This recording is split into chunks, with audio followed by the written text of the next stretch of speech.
Então, iniciando este projeto denominado A Memória da Biblioteconomia Brasileira, é um projeto que foi criado, desenvolvido por mim, Sônia Mar Passou.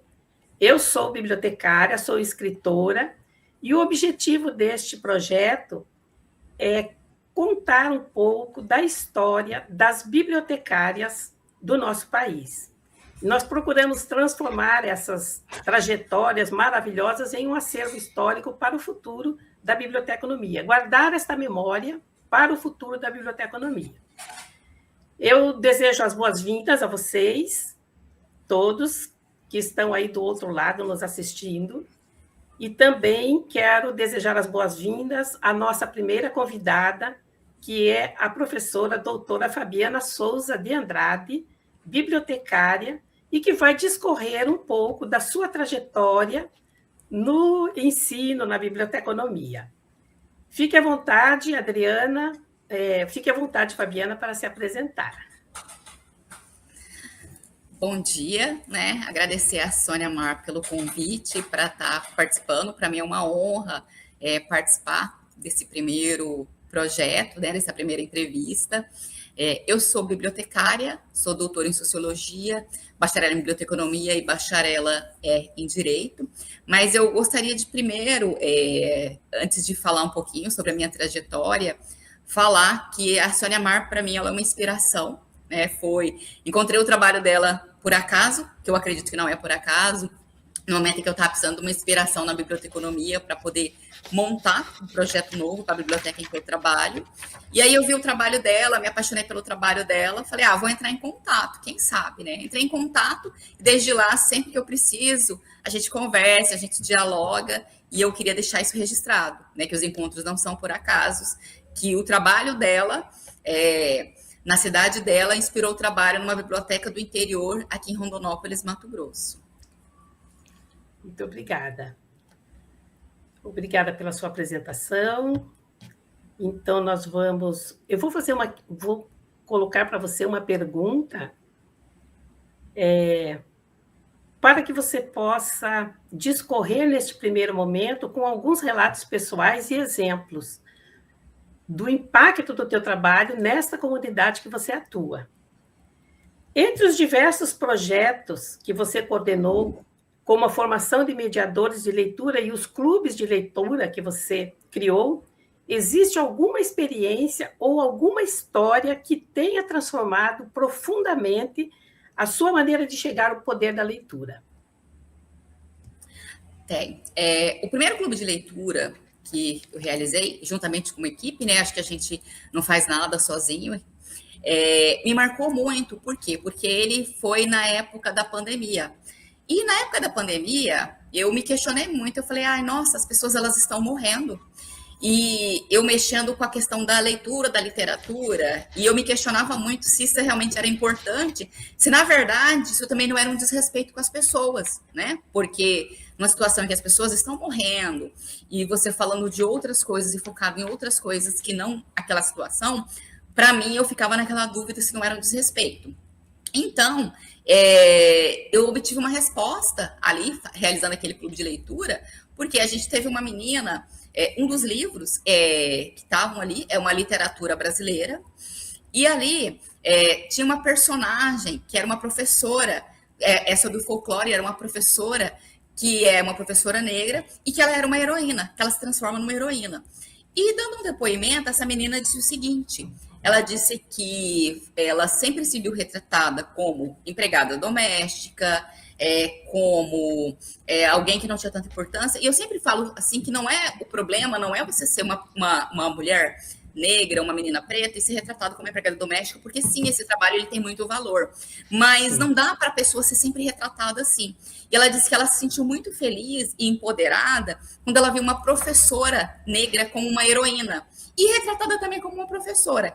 E aquilo me marcou profundamente, e eu vi que naquele momento também da pandemia, das situações, as pessoas elas também precisavam da cultura, precisavam da literatura, que isso as ajudava.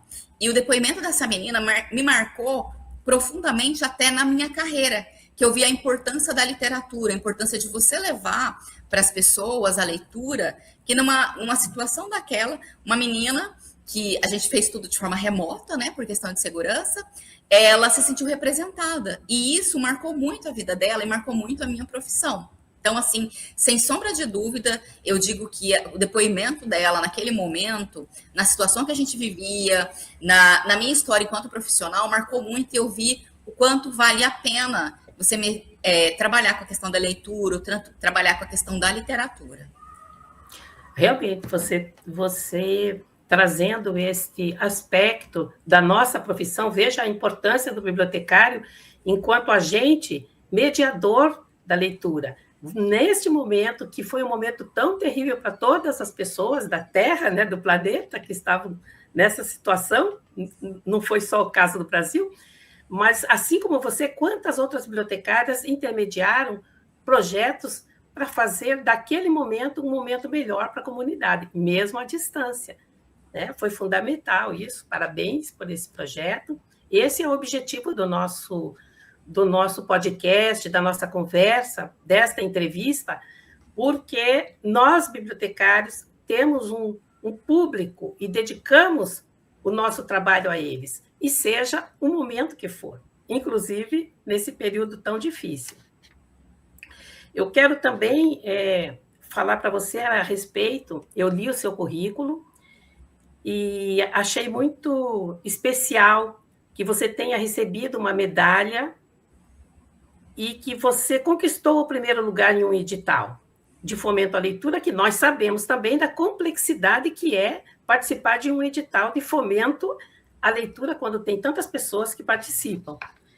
E você teve esse reconhecimento, isso representou para você, no seu trabalho, na sua profissão, o que representa ganhar um prêmio, ter um prêmio. Mas antes eu gostaria que você dissesse quem é Rubens Borba de Moraes, porque o nome do prêmio que você recebeu é esse nome, Rubens Borba de Moraes. Sim. Então, Rubens Borba de Moraes, né, foi um bibliotecário que se destacou muito na nossa área, por isso que o prêmio tem esse nome, tem esse nome, Rubens Borba de Moraes. Ele foi um bibliotecário que teve uma grande contribuição, né, no Brasil, para a biblioteconomia em si. Então, especificamente no conselho que eu faço parte, né, na minha região, que é a região Centro-Oeste, a gente tem essa nomenclatura. Sobre essa premiação em si, eu sempre digo que as coisas elas chegam no momento em que você mais precisa. A biblioteconomia, quem é bibliotecário sabe, e eu sempre digo que as pessoas elas precisam falar mesmo do seu descontentamento, porque a gente ouve muito na biblioteconomia assim, bibliotecário só reclama. Mas eu não acho que bibliotecários só reclamam. Todos os profissionais da educação, no Brasil especificamente, são muito desvalorizados. Então, às vezes, você se dedica muito, você contribui muito, e você não vê aquele reconhecimento, aquela valorização. Então, apesar dessa questão da premiação, a gente sabe que tem muitos profissionais que muitas vezes eles não são reconhecidos, mereciam ser premiados. Eu conheço vários, assim, que eu acho que talvez merecessem até mais do que eu, que estão há muito mais tempo e que nunca conseguiram essa premiação. Então, eu dedico sempre a todas as pessoas, né, que são uma inspiração para mim. Mas vem sempre no momento em que você se questiona, nossa, será que eu estou na área certa? E eu tenho 20 anos de carreira e em muitos momentos me questionei. Esse prêmio, especificamente, foi até engraçado. Eu trabalho numa instituição e naquele momento houve uma troca de gestor. E o gestor me chamou e me disse assim, eu acho que o seu trabalho ele não aparece, você precisava fazer mais coisas que aparecessem no seu trabalho. E muitas vezes eu me vi, e os bibliotecários eles se veem cobrados por situações que não são funções deles. Por exemplo, para que o seu trabalho muitas vezes apareça, a necessidade do investimento. E um investimento que muitas vezes o seu local de trabalho não faz e que nós, bibliotecários, precisamos procurar fora. E aos poucos, eu fui aprendendo a fazer isso, a procurar fora quando não há investimento. Então, aconteceu de que, essa pessoa me disse isso, e pouco tempo depois, eu recebi essa premiação reconhecida pelos pares, porque para as pessoas, nessa premiação específica, a sociedade pode votar e os pares também.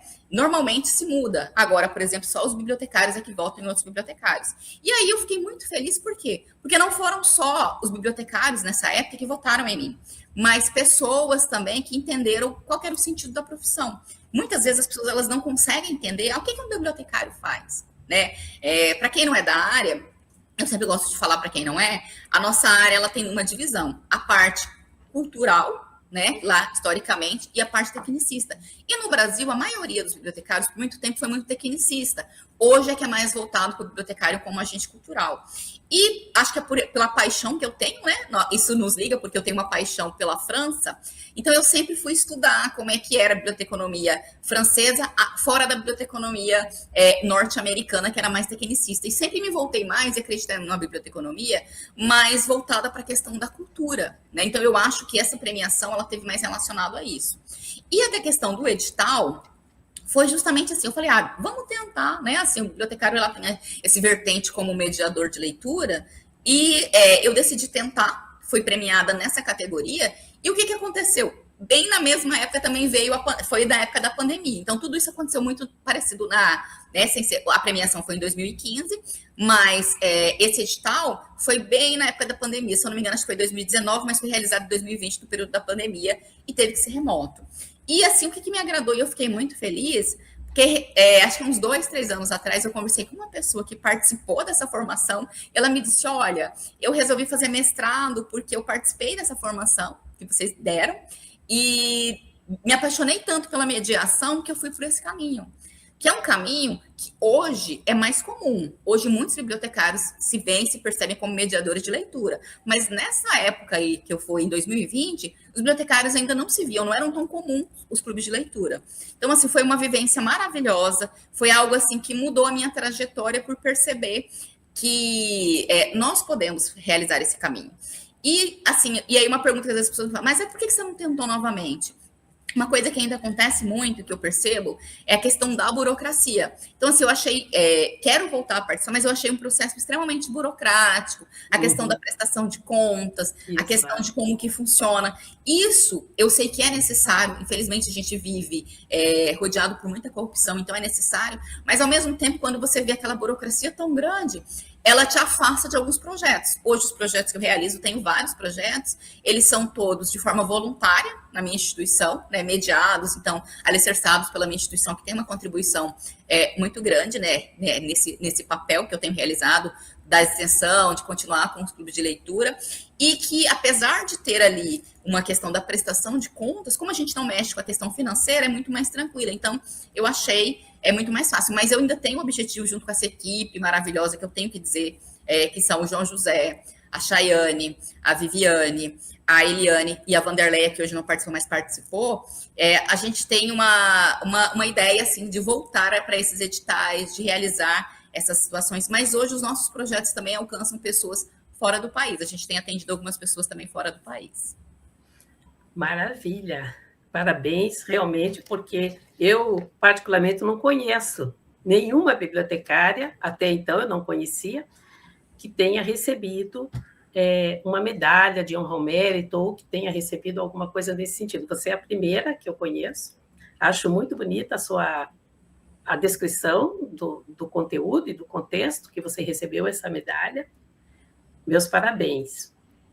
Agora, nós vamos para uma próxima questão que eu gostaria de colocar aqui para as nossas colegas que estão nos ouvindo e também vai ficar para o nosso acervo de memória, um pouco da origem da sua carreira e como que você construiu essa identidade profissional que nós hoje estamos ouvindo você contar, mas a gente sabe que sempre tem lutas e sacrifícios para avançar, e você já está há 20 anos na profissão. Como é que foi essa tua busca para construir a sua identidade profissional? Olha, eu não caí de paraquedas na biblioteconomia, porque foi uma escolha, mas assim, eu digo que é até uma coisa que eu sempre brinquei. eu via as opções que tinham e eu falava, ai, gente, eu não quero ir para licenciatura, porque aqui, né, eu moro numa cidade do interior, e aí eu falava, eu não quero ir para licenciatura. Aí eu olhei, né, assim, foi bem quando o curso, a minha turma foi a segunda turma, e o professor, que é o professor Javer de Mello, estava divulgando em todos os lugares. Minha mãe foi fazer um curso, e lá ele deu um folhetinho. E aí eu tinha aquela visão romantizada, né? Lá tinha arquivística e tinha documentação. E eu sempre gostei muito de filme de suspense, via investigação, via as pessoas indo muitas vezes nos arquivos, pegando aquelas informações, e eu tinha essa visão romantizada. No curso eu vi pouca coisa de arquivologia e documentação, e aí eu aprendi a gostar da biblioteconomia. E a minha carreira foi se formando justamente por estar numa cidade de Mato Grosso, no interior, com as oportunidades que a vida foi me dando. Eu sempre falo para as pessoas assim, olha, que eu aprendi na faculdade, era uma fala do professor Javert, que é assim, primeiro você cria o problema, depois você cria a solução. Ele sempre falou isso, porque foi assim que ele implantou o curso de biblioteconomia. Ele foi lá, implantou, não tinha sala de aula, não tinha biblioteca, não tinha nada. E aí foi, né, ainda mais a minha turma, que foi a segunda turma, a gente chegou até a doar dinheiro na época para poder ter livros, porque nós não tínhamos nem livros, para você ter uma ideia. E toda a minha carreira foi assim. Apareceu uma oportunidade, o mestrado, apareceu uma oportunidade, eu falei, nossa, eu vou encarar esse mestrado. Apareceu uma oportunidade para fazer o doutorado. Eu falei, nossa, eu vou encarar essa oportunidade. Mesmo que não eram áreas que quando, olha, o meu curso falou assim, nossa, olha, o mestrado é em engenharia de produção, o doutorado é em sociologia. O que eu sempre tentei fazer? Criar uma ligação entre essas áreas. Porque eu acho que é isso. Você tem que... é a minha visão de mundo. Você tem que trabalhar com aquilo que a vida te dá. Se eu tivesse ficado esperando... Eu, na época, por exemplo, o mestrado, eu não tinha condições de sair para outra cidade. O doutorado eu já tive. Então, assim, eu fui estudando e fui fazendo aquilo que a vida foi me trazendo e fui adaptando à minha realidade. De cada um deles, eu fui tentando trazer para a biblioteconomia, eu fui aproveitando para a nossa área. E, quando eu tive a oportunidade, uma das minhas vontades era fazer o curso de Direito. Quando eu tive a oportunidade, eu fui fazer o curso de Direito. E aí eu falei, gente, mas o que eu vou trazer do direito para a nossa área? E o que eu tenho trazido do direito é o direito à cultura, a questão dos direitos humanos, porque eu acho que a biblioteconomia, eu falo para todo mundo, as pessoas me perguntam, mas o que tem a ver, né? A biblioteca, eu falo, gente, a biblioteca é o único espaço que você tem gratuito de acesso à informação. Os outros lugares todos você paga. Ali não. Se a biblioteca ela é bem construída, ali você tem acesso a livros, você tem acesso à informação. Agora, né, nós precisamos ter computadores, porque a gente tem a era da internet, então é o espaço gratuito. Então, eu falo que as pessoas elas não têm a noção. Se elas tivessem a noção desse direito que elas têm, que é o direito à cultura, o direito ao acesso à informação, elas brigariam para que as bibliotecas estivessem mais equipadas. E é por isso que a maioria das pessoas nem entende. Não precisa de biblioteca, não tem importância. Mas não. Então, o direito, ele me trouxe mais a consciência que eu já tinha. Mas as pessoas, elas precisam, a gente diz muito, de validação. Então, uma coisa que eu falava antes, enquanto bibliotecária, que só os bibliotecários me ouviam, hoje a sociedade me ouve. Por quê? Porque eu sou alguém que sou bacharel em direito, eu tenho OAB, então a sociedade precisa dessas validações, né? E o meu discurso hoje sobre o direito à cultura, sobre o direito à informação, era o mesmo enquanto era bibliotecária. Mas hoje a sociedade me valida por quê? Porque hoje eu tenho, né, um diploma como bacharel em direito. Então, mais e mais eu falo para as pessoas o quanto é importante que elas defendam, que elas lutam. Quando, por exemplo, eu vou para as bancas, porque eu sou muito convidada aqui pelo curso de letras para ir para as bancas, eu sempre peço, quando eles falam sobre livros, sobre leitura e literatura, para acrescentar a biblioteca. Porque, por exemplo, quando eles estão falando sobre... Aqui no Brasil, a gente tem a legislação que garante sobre a questão dos livros indígenas e os livros, né, afrodescendentes. E aí eu falo, tá, mas como é que o professor vai cumprir isso em sala de aula se você não tem uma biblioteca? Esse material deveria estar na biblioteca. Então eu falo para os alunos, olha, coloque no seu trabalho o quanto a falta de uma biblioteca faz com que os outros direitos das crianças, dos adolescentes, não sejam cumpridos. Porque ali você não tem uma biblioteca, e é ali que deveria ter aquele material, é ali que o professor deveria ter acesso àquele conteúdo. Então, a minha trajetória é essa, assim, ela vai ver que é uma costura de diversas áreas, sim, mas eu fui trazendo tudo para a biblioteconomia, eu fui trazendo tudo para a área de acesso à informação e à cultura. Você veja como é importante, né? A gente conhecer a história pessoal de cada pessoa, porque você vê o esforço para que a pessoa evolui junto com o seu pessoal, com a sua vida pessoal, para trazer para a sua profissão e melhorar o outro. Então, é fundamental guardarmos essa memória, sabermos disso no futuro, até como inspiração para os outros bibliotecários que vão vir, porque nada vem assim de mão beijada, né? Vamos dizer, nada vem. Então, essa é uma visão de futuro da sua para a nossa entrevista, que vai ficar realmente guardada para que as pessoas tenham acesso a essa parte do seu crescimento profissional, como foi feito, de que forma você foi alcançando e dando passos além, sempre na cadeia da educação, do ensino, do estudo, você se formando em algo, para poder unir essas coisas, maravilhoso. Meus parabéns. Eu quero, então, passar aqui para uma próxima questão, que vamos pensar em algumas reflexões, né, para o nosso futuro bibliotecário e até para as bibliotecárias jovens que estão começando agora. Hoje, você está num cenário marcado pela transformação digital e pelo excesso de informações. Temos informações de toda parte. Qual você acredita ser o papel das bibliotecas e dos bibliotecários, incluindo os mediadores de leitura, porque são também bibliotecários, né, na formação de cidadãos críticos e na garantia dos direitos culturais? Essa tanta informação, como é que você vê essa questão dos mediadores, da leitura e da formação, né, se formando como cidadãos críticos, sendo que eles têm uma gama muito grande de conhecimento?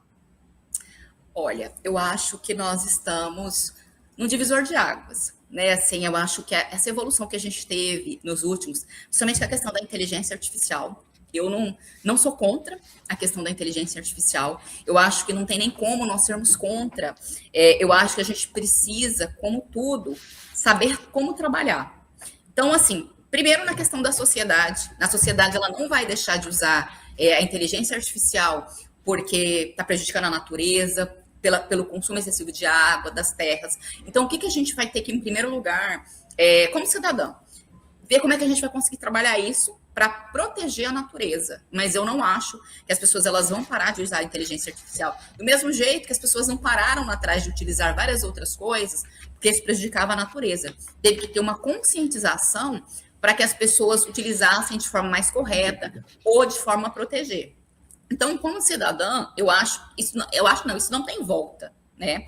E como bibliotecária, mais do que nunca, nós temos um papel primordial. Por quê? Porque a gente continua com a questão grandiosa da fake news. Com a inteligência artificial, as pessoas produzem muita coisa, elas podem produzir tanta informação de qualidade como não. E eu acho que cabe a nós, bibliotecários, ainda trabalhar com aquela questão que sempre vai ser necessária, com a qualidade da informação. Ensinar as pessoas, ensinar a sociedade, como é que ela percebe a questão da qualidade da informação. E outra coisa que vai acontecer muito e que eu vejo muito é essa divisão. Nós temos pessoas que estão lá na frente com a tecnologia e nós temos aquele grupo dos influenciados.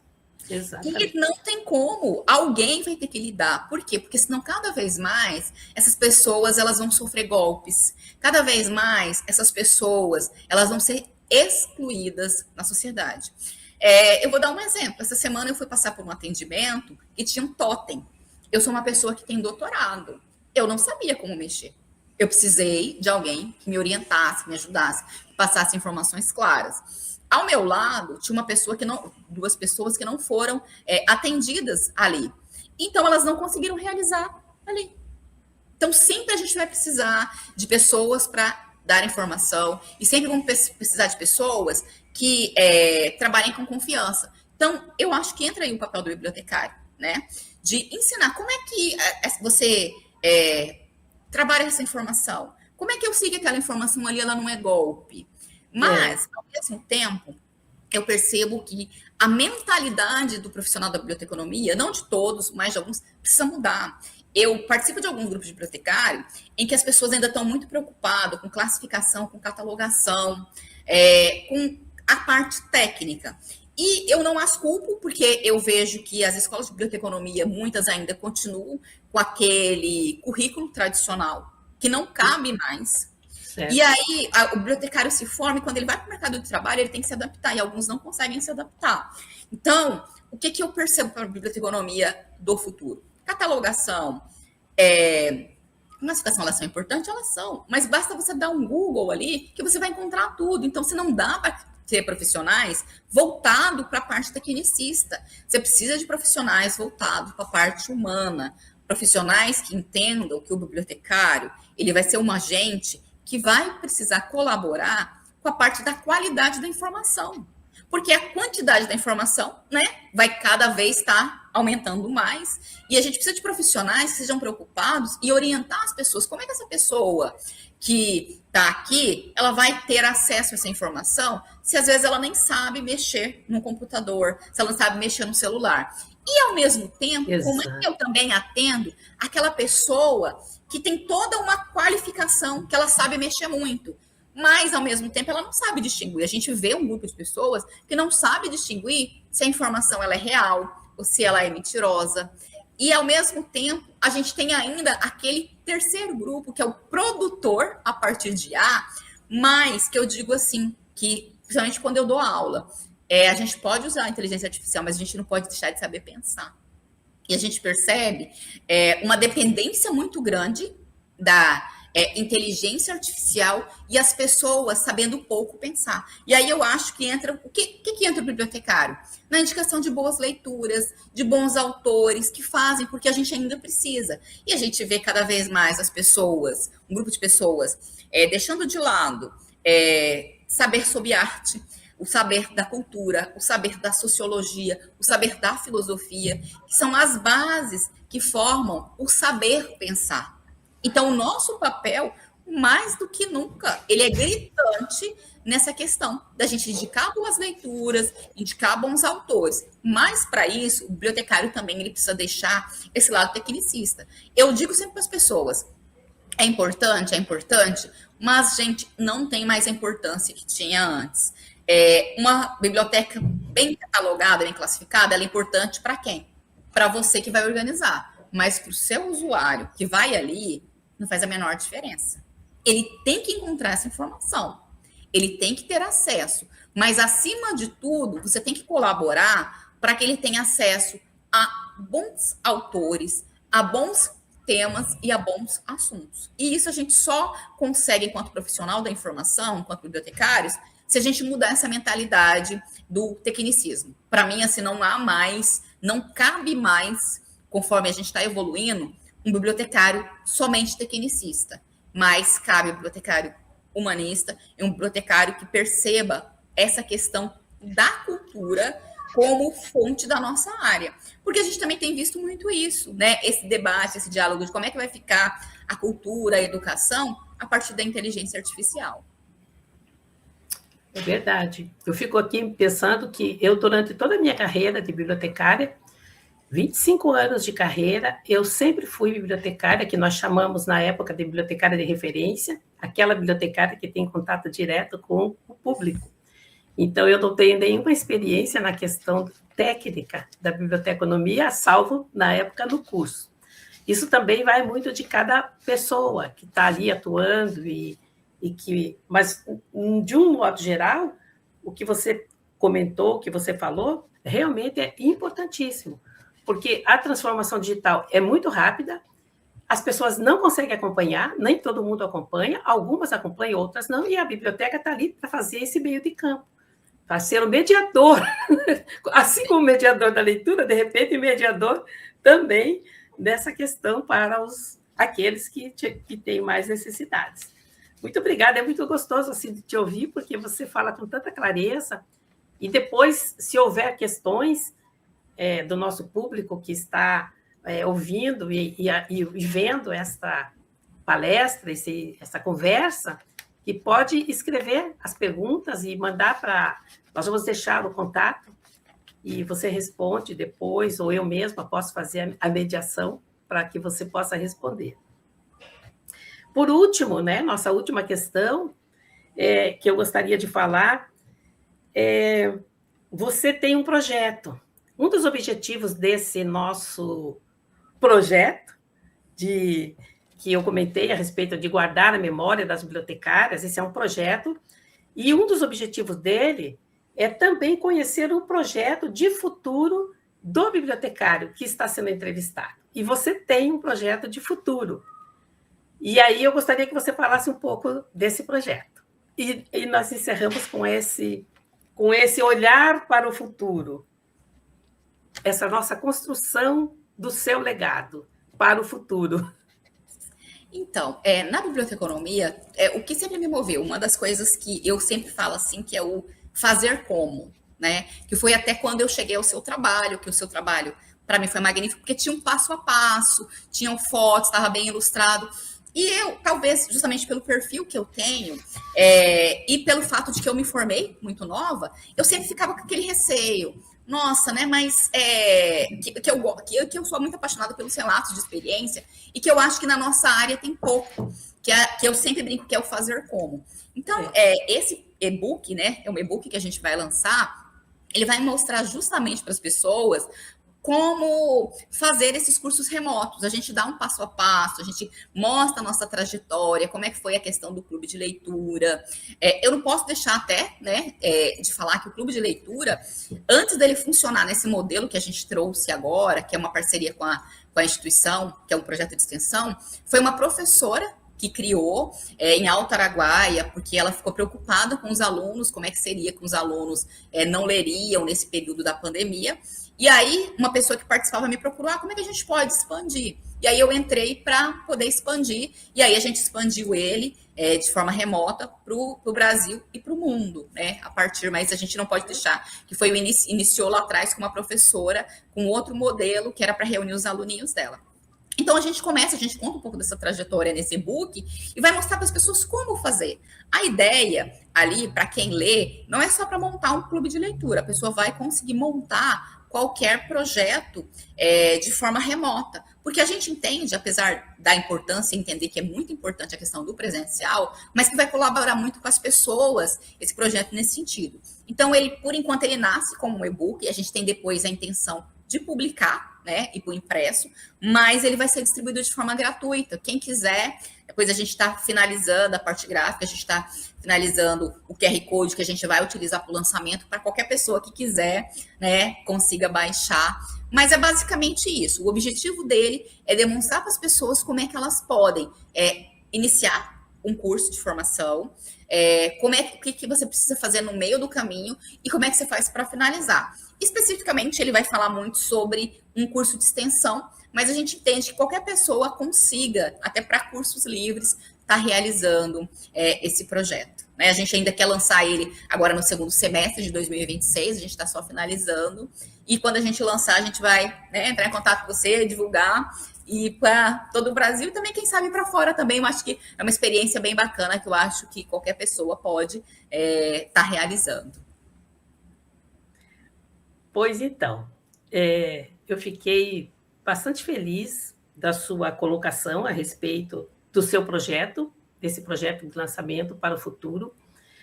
Eu quero parabenizar você pela sua trajetória, pelo seu carisma de avançar em meio, certamente, a tantas dificuldades da vida e coisas que vão ocorrendo ao longo do processo. Você é uma bibliotecária bastante especial. Eu fiquei também muito feliz de te conhecer naquele momento lá atrás. Você foi uma das primeiras pessoas que eu comentei a propósito do livro. Além de ser bibliotecária, eu agora aposentada, decidi me tornar uma escritora. E eu lancei esse livro depois daquela nossa conversa. Ele foi... esse aqui é o livro. Não sei se o pessoal está vendo. Está vendo. Relação um pouquinho mais para testar. Tá. Então, esse é o livro onde eu falo da Biblioteca do Campos Rebouças, que foi essa biblioteca que foi um trabalho maravilhoso, e eu coloquei, inclusive incentivo as bibliotecárias a escreverem, principalmente e particularmente dos seus projetos dentro das bibliotecas. Porque, como você mesma já disse, falta a bibliotecária colocar no papel aquilo que ela faz. Muitas vezes tem projetos maravilhosos que acabam nem acontecendo, mas que posteriormente poderiam acontecer se eles estivessem escritos, né? Eu incentivo vocês a fazerem isso, ouvindo a nossa colega Fabiana, e eu quero te agradecer pela sua participação, por você ter estado comigo nesse primeiro podcast. É uma experiência nova. Eu acredito que esse legado de deixar a fala das bibliotecárias para que outras pessoas possam ver depois, e eu digo isso baseada numa experiência minha, porque tive pessoas maravilhosas no caminho, encontrei bibliotecárias que fizeram coisas extraordinárias e que hoje estão aposentadas e que ninguém fala dessas pessoas. Ninguém lembra desses projetos. Então, eu acho justo colocarmos uma plataforma um dia, ou escrever um livro, falando dessas bibliotecárias e dessa trajetória de cada uma delas que se apresentarem aqui, assim como você. Eu quero dizer, se você tiver alguma consideração final que você deseje falar, por favor, coloque. Eu quero te agradecer, né, pelo convite. Para mim é uma honra, né, tá participando, tá falando sobre os projetos, a gente tá conversando sobre tudo isso. E concordo com você, eu acho que a gente precisa marcar essas memórias, né? Assim, a gente tem diversas profissionais maravilhosas que fazem um trabalho incrível, que têm um trabalho diferenciado, e a gente às vezes não fica sabendo, a gente não conhece. Então, eu acho que é um incentivo, até para uma inspiração, né? Para aquelas que tiverem contato com o projeto, contato com o trabalho, de repente, desenvolverem os seus próprios trabalhos, porque eu não canso de dizer, né? Você, para mim, foi uma inspiração, e eu acho uma coisa maravilhosa, um trabalho que se realizou lá atrás, eu tive contato, e hoje tem uma sementinha dele aqui em Mato Grosso. Do mesmo jeito que a biblioteca que a gente tem aqui hoje, ela tem sido, o projeto dela, uma sementinha já para outros espaços de biblioteca universitária. Então, um exemplo que eu gosto de dar, que a gente tem aqui, que não é muito comum em algumas bibliotecas universitárias, por exemplo, eu não vejo muito, eu falo que foi uma coisa boba, mas pequena, foi colocar puff. E os alunos amaram ter puff na biblioteca. Por quê? Porque são alunos que chegam muito cansados. E a gente já tem conhecimento que outras bibliotecas nossas aqui, né, da instituição que eu trabalho, solicitaram puffs também para poder colocar, porque os alunos também chegam muito cansados. Então, assim, uma sementinha que você plantou lá, né, que diferencial que eu fui ver na biblioteca, a gente foi conversando, e aí foi me dando várias ideias. A gente, na época, lembra, a gente conversou, e aí eu fui, isso aqui dá, isso aqui são coisas que muitas vezes a gente não pensa e fala, o que as pessoas vão pensar se aquela biblioteca, que é o padrão, né? Porque quando a gente estuda biblioteconomia, para quem não é da área, a gente tem as caixinhas de cada tipo de biblioteca. A biblioteca escolar é assim, a comunitária é assim, a universitária é assim. E quando você sai daquela caixinha que colocaram, você vê que funciona. Porque o que importa, na verdade, é o que seu público precisa. Se o seu público precisar, na biblioteca em que você está, de puffs, mas não é o padrão, coloque puff. Se seu público precisar de computadores ali, se seu público precisar do livro físico, né, porque a gente está muito na era digital, coloque também. Seu público precisa. Eu já fui na biblioteca, na época do doutorado, a da UFSCar, que eu não tinha visto ainda a biblioteca universitária, tinha uma seção de gibis, uma gibiteca. Olha. Eu achei o máximo, porque não é muito comum em biblioteca universitária. Então, a regra e aquilo que vale aquilo que o seu público precisa para se sentir integrado, para se sentir parte daquele espaço. Ok, muito obrigada. Eu quero deixar ainda uma consideração final aqui nesse nosso podcast, vamos chamar assim, porque hoje se chama podcast. Assim como você disse, né, eu fui uma inspiração na realização de algumas atividades suas na sua biblioteca. Eu tenho também uma inspiração de uma bibliotecária, que é a Janete, que trabalhou também muitos anos na Universidade Federal do Paraná, e eu me inspiro muito na trajetória dela enquanto bibliotecária. E quero meu e-mail. Ok, muito obrigada. Encerramos, então. Obrigada pelo convite. Muito obrigada, um abraço para todos. Abraços. Tchau.